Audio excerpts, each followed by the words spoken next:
Okay, so I wanted to do a quick recording real quick because I found a really quick and dirty way to do aglets or eyelets or whatever you want to call those little ring things.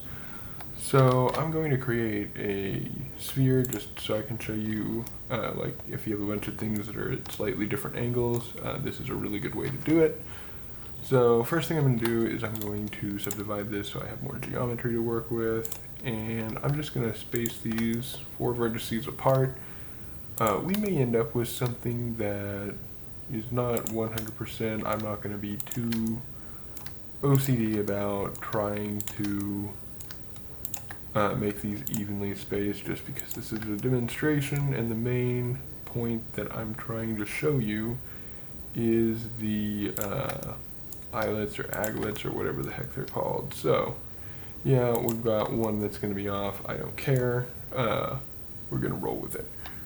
And you know what? We'll pretend it's not. That's annoying. All right, we're just not going to do one here. I said I wasn't going to be OCD, but it bothers me. There we go. Okay, so now I'm going to switch to edges. And I know that you're thinking these are not circles. We're going to fix that.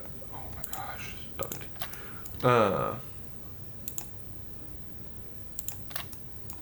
Ignore me cursing under my breath.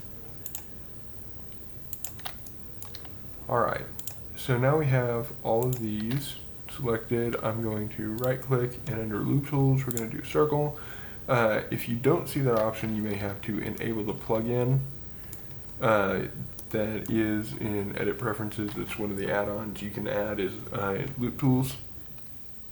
So now that I've got circles, what I'm going to do is come up here and switch this from transform pivot point to to individual origins, and we're going to do E and then scale, and go ahead and make something that kind of looks like a ring.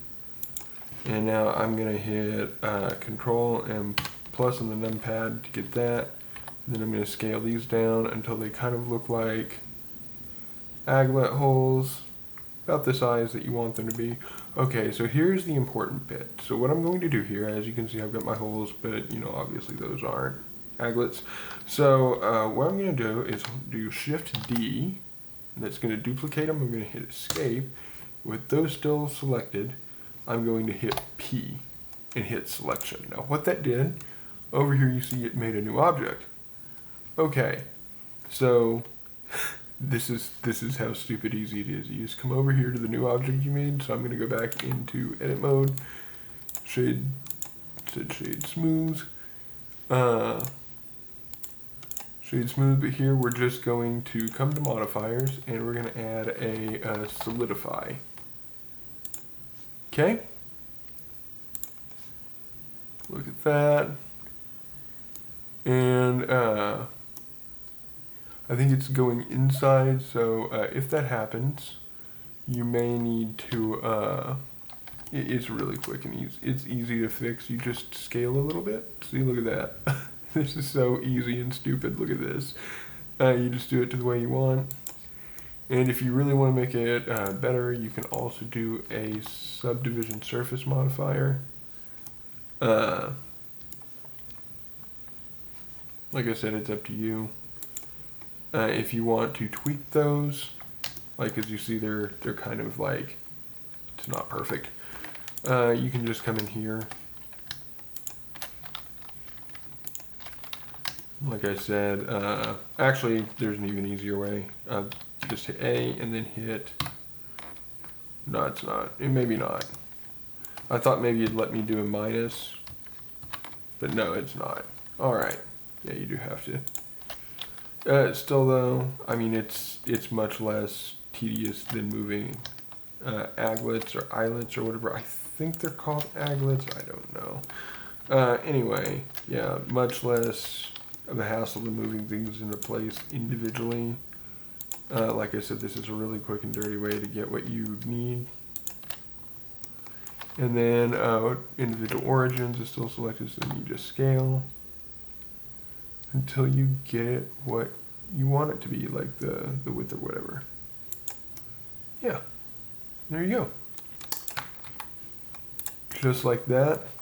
Notice in like literally 5 minutes, we have some really nice uniform looking eyelets or aglets. You notice they're on the inside too. It's beautiful. Even, and you can kind of like, you can also toss on like a solidify modifier here too. And if you do that, oh, that's a little too much. Yeah, it's just kind of tweaking things at this point. Like it really is just tweaking things. You just tweak it to where it looks good, and then boom. So yeah, just kind of keep that in your hat for future reference. Sorry I didn't think about this when you were actually doing this, but hopefully you found that helpful.